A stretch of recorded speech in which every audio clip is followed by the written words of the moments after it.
Hello，我哋今日要介紹嘅就係香港嘅古代史啦。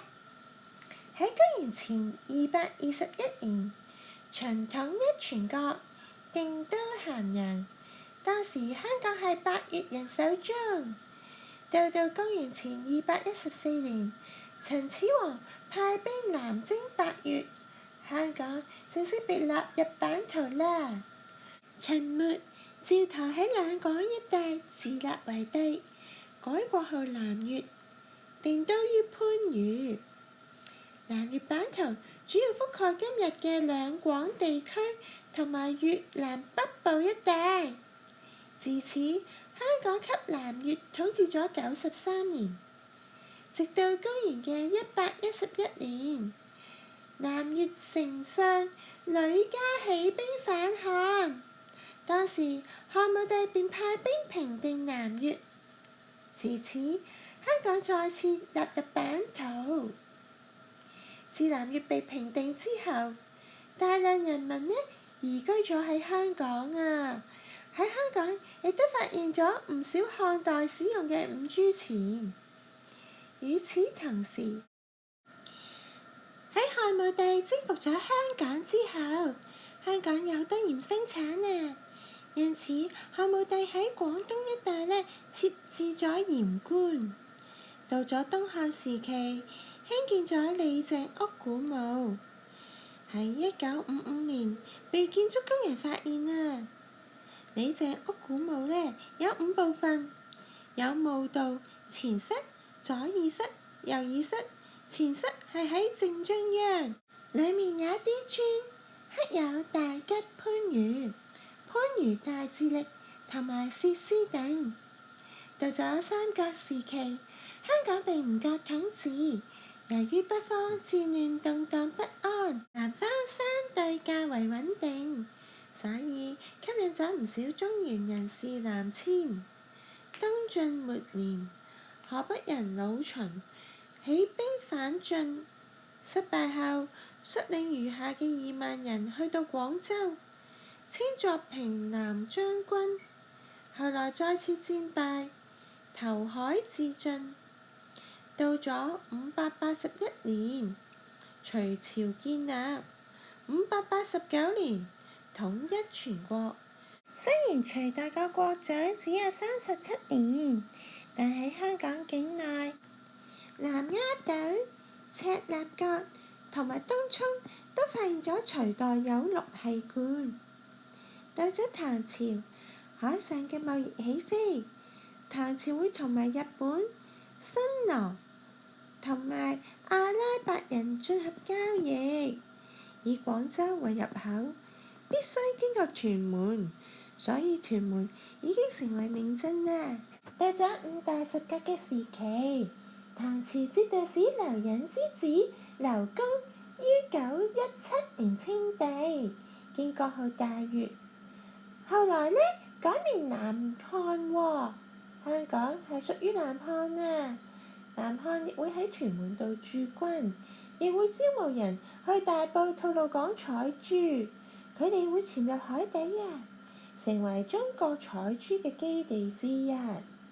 直到北宋，由於採珠業令人民死傷慘重，因此朝廷先至開始禁止啊。元代周而復始，採珠業時刑時禁。後來到咗明初，大埔海採珠近5個月啊，卻只係採到半斤啫。朝廷認為珠量已經淨盡啦，命令廢止，香港採珠業先至告一段落。北宋時期，朝廷喺觀塘設置官庫場，用作生產鹽。呢個之後我會再同大家介紹嘅。南宋時期，由於北方政局又唔穩啦，好多中原人士都移居到香港定居，形成咗新界嘅5大姓族。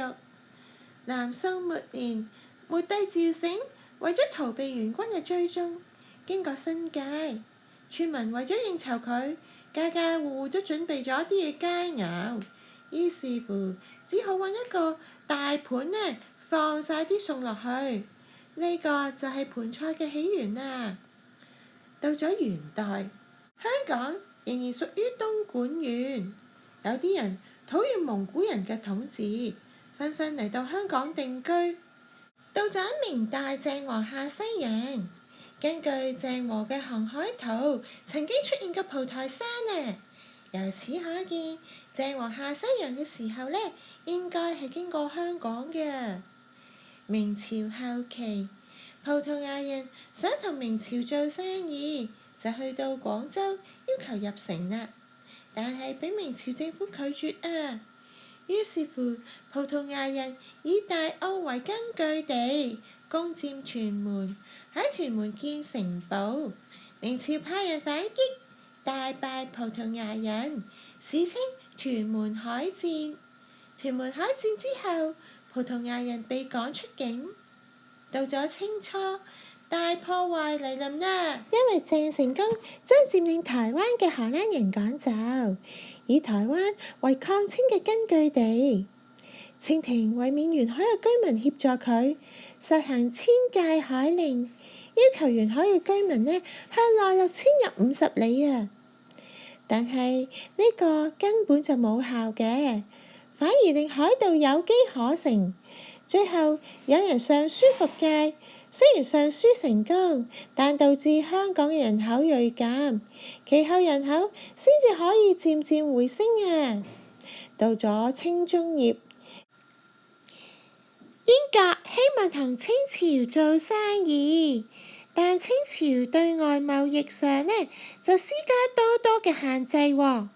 英國就派咗使者馬金尼來華，因為天朝嘅體制同埋禮儀就失敗咗啦，英國人只好走私鴉片，令到中國人嘅健康受損，大量嘅白銀外流。道光帝派欽差大臣林則徐去廣州禁煙，遭到英國駐華大使義律嘅反對，要求英國出兵來華。最後因為發生咗林維喜事件，戰爭一觸即發，中國大敗，史稱為鴉片戰爭。香港島要割讓俾英國啊！之後英法聯軍之役，中國再一次戰敗，被迫割讓咗九龍半島。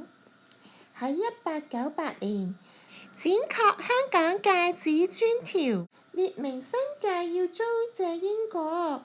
自此，香港就被英國統治咗150多年啦，標誌住香港古代史嘅結束。